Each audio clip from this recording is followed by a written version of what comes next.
Estando com os discípulos no Monte das Oliveiras, Jesus ouviu deles a seguinte pergunta: Que sinal haverá da tua vinda e da consumação do século? O mestre, então, enumerou vários sinais indicadores do seu retorno à terra. Alguns sinais destes apresentados tiveram cumprimento inicialmente em Jerusalém e serviram como maquete ilustrativa dos acontecimentos do fim. Outros sinais, porém, estão se cumprindo agora, em nossos dias.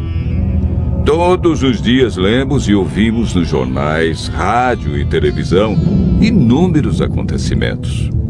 São várias as tragédias: terremotos, chacinas, roubo, enganos, crianças abandonadas, doenças, fome, guerras.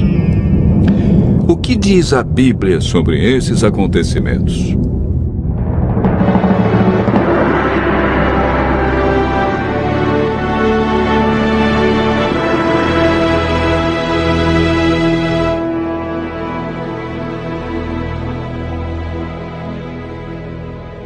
Vamos analisar os sinais que antecedem a sua volta em 3 partes. Primeiro, os sinais no mundo social. Segundo, sinais no mundo natural. E, por último, sinais no mundo religioso. Os sinais no mundo social estão descritos em Mateus 24, versos 6, 7 e 10. Jesus profetizou que antes de sua volta, o mundo estaria envolvido em guerras, fome, nação contra nação, reino contra reino, traição e ódio entre as pessoas. Na segunda carta de Timóteo, capítulo 3, versos 1 a 5, nos fala de tempos difíceis. Desemprego, fome, pessoas egoístas, avarentas, pessoas blasfemando de Deus, filhos desobedientes à paz, homens sem domínio de si. Esses sinais no mundo social são provenientes da obra de Satanás e não de Deus. Na segunda parte do nosso estudo, falamos a respeito dos sinais no mundo natural. Mateus 24, versos 7 e 29, fala de sinais que estão acontecendo e que já aconteceram. No dia 19 de maio de 1780, o sol escureceu. Esse dia ficou conhecido como o Dia Escuro. Na região leste dos Estados Unidos, tão densas eram as trevas que as lamparinas foram acesas ao meio-dia. A lua, embora fosse cheia, negou-se a iluminar.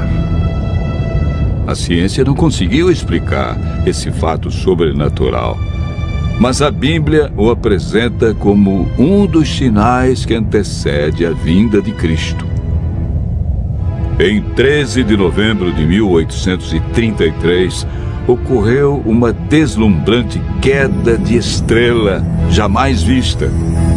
Esses sinais já se cumpriram uma vez, mas antes da vinda de Jesus se repetirão com maior intensidade. Os sinais no mundo natural, como terremotos, enchentes e grandes calamidades que matam milhares de pessoas, indicam que Satanás está agindo até mesmo na natureza. Tratamos na terceira parte do nosso estudo sobre os sinais no mundo religioso. Mateus 24, versos 4 e 5, fala sobre o engano religioso que haverá no tempo do fim. Mateus, capítulo 24, verso 11, refere-se ao aumento das religiões. Somente no Brasil existem mais de 1.500 religiões cristãs. No mundo, são mais de 35 mil religiões cristãs. Jesus afirmou também que antes de sua vinda, os falsos cristos e falsos profetas operariam sinais e prodígios. Mas o que fazer diante de tantas religiões? O conselho de Jesus é claro. Ele diz: acautelai-vos para que ninguém vos engane, porque muitos virão em meu nome e enganarão a muitos. Segundo Pedro 2, versos 1 a 3, fala da atitude de líderes religiosos que são movidos pela ambição e acabam usando a religião, a Bíblia, milagres e o nome de Deus para explorar as pessoas que os procuram em busca de curas, sinais e prodígios. Outro sinal no mundo religioso é encontrado em Mateus 24, verso 14. Apresenta o sinal de Deus que indica que o fim realmente chegou. Esse sinal é a pregação do Evangelho do Reino em todo o mundo. O apóstolo Paulo nos fala em Gálatas, capítulo 1, verso 6, de um outro evangelho que parece ser bíblico, mas não é. Esse evangelho é o falso evangelho de Satanás, pois este sabe que pouco tempo lhe resta e está empenhado em difundir os seus terríveis enganos. O que devemos fazer para não sermos enganados diante de tantas religiões? Em 1 João, capítulo 4, verso 1, encontramos a resposta. A Bíblia nos orienta a provar se os espíritos provêm de Deus ou não, ou seja, comparar. Aquele que quiser fazer a vontade de Deus deve comparar a doutrina da Bíblia com aquilo que outros ensinam. Por que Deus manda provar?